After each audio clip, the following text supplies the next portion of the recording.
Hi, this is Tiffany from iHeartArtBlog.com. I'm also on the Sizzix Design Team, and I wanted to show you how to use this brand new die. It's the Sizzix Antique Handles Bigz die, and it also comes with a bonus embossing folder. This is by Dina Designs, and in addition to that, I'll be using this Tim Holtz Alterations Tag and Tie Movers and Shapers base die. But here's what we're making. It's a gift bag and it looks like a chest of drawers, and I have a really simple vellum tag tied up on the side. I thought it would be really pretty for a housewarming gift, or if you have newlyweds that you need to buy for. So there it is. Let's begin.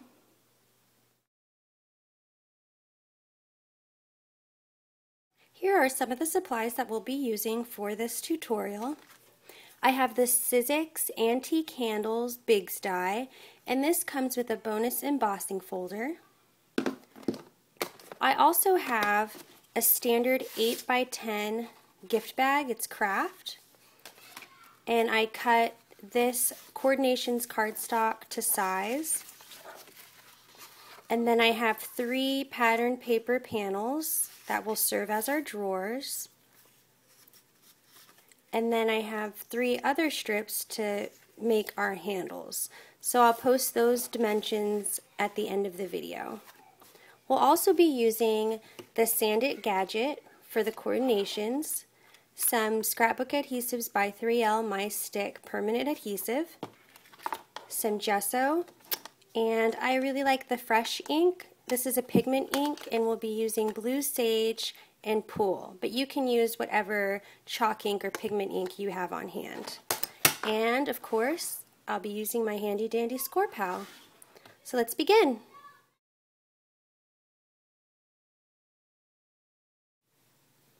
The first thing you want to do, and it's the most time consuming, is to apply a thin coat of gesso on the back and on the sides of your bag, just a very thin coat. We're doing it more like a shabby chic look, so you don't have to do it perfect, and you don't have to do the bottom either.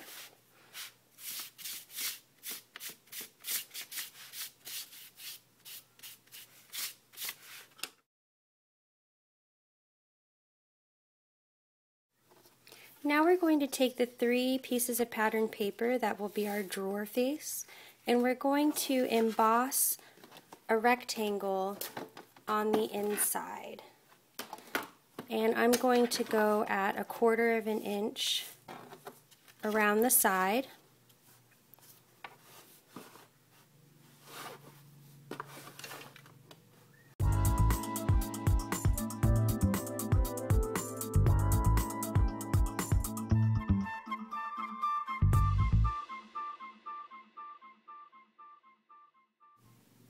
So now we're going to take some repositionable adhesive,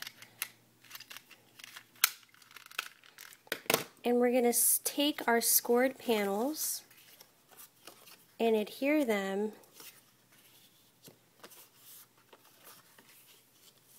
to our paper, our cardstock, so that we know where to score the lines on the cardstock.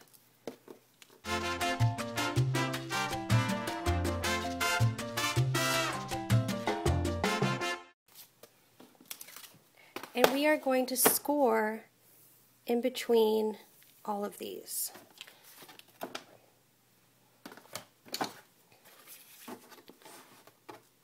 So I know to score a line right here. I'm just going to mark it with my score tool.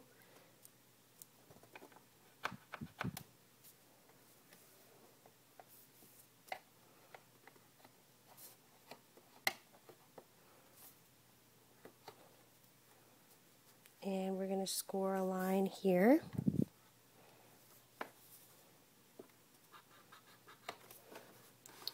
And I'm making notches at the bottom and at the top, so that when I flip it over to do the score lines, I know exactly where I'm going to place them.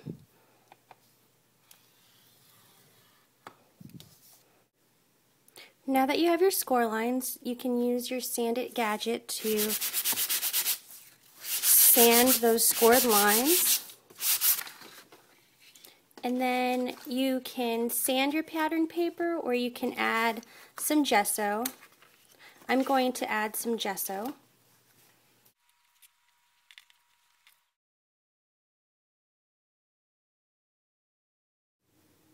So here comes the fun part. We are going to die cut the antique handles, and I'm just going to use one of the shapes, and it's going to be this top shape, so this one right here in the corner. And I've already cut out some strips of pattern paper, and I want to make sure that this zigzag or chevron design lines up, so I'm just going to fold it ever so slightly right there down the middle. That way I know where to place it. So I'm just going to place it like this, and you can add some washi tape or whatever you feel comfortable with adding right here, or a post-it note, and then you just run it through your die cutting machine using 2 cutting plates. So this is what your handle will look like when it comes out, and the tricky part will be the embossing, but I found that if you use repositionable adhesive, that it'll stick to the embossing folder and it won't shift when you're trying to emboss it. Once you have your positionable adhesive, you can put it down onto the embossing folder. Great thing is you can always flip it around and work with it like that as well. So it looks pretty good to me. And now I'm just going to run it on my platform with 2 cutting pads. And that's what it looks like when it comes out. I've chosen to work with the negative so that it looks like more like a handle. And this is the positive, so you can choose whichever side that you want to work with. So after you're done doing this, you just take whatever ink that you're using. I've chosen to use Pool, and you just rub it across. You can use it direct ink pad to paper, or you can use a sponge dabber to get it just the way you like it. Next, I'm going to take some of this gray and just rub it across, just for a more antiqued, weathered look. It kind of mutes that bright Pool ink. So now you just repeat those steps with the other 2 antique handles.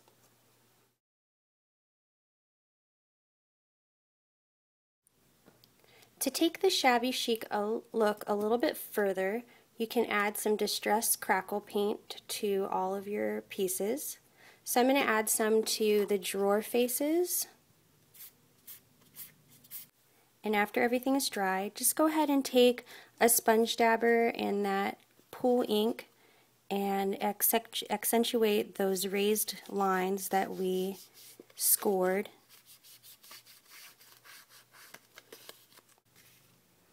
And I'm going to add some to this base piece as well, right on the sides.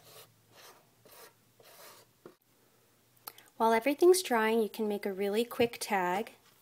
I used the Tim Holtz Alterations Tag and Tie Movers and Shapers base die, and I just die cut some vellum. And then you can insert the bottom on the Antique Candles embossing folder, just like this. Insert it, position it in the center, close it up, and run it through your embossing machine. You have a really fun border right down there on your tag. And I just added some monogram stickers and chipboard stickers for a very simple tag. You don't want to detract from your gift bag, so you can make a really simple tag. And I'm just going to hang it with some elements from the pattern paper that I used, and add some ribbon right at the top of the handle.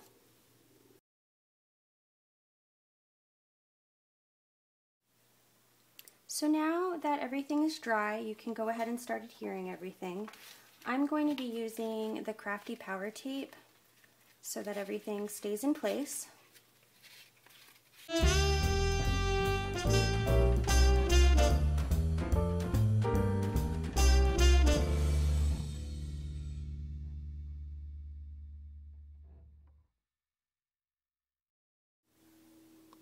So here's the bag all gussied up. I decided to omit my little fussy cut designs from the pattern paper. And there you go. Again, this was Tiffany from iHeartArtBlog.com, also from the Sizzix Design Team, here to show you how to use the antique handles, dies, and embossing folders. Thanks for watching.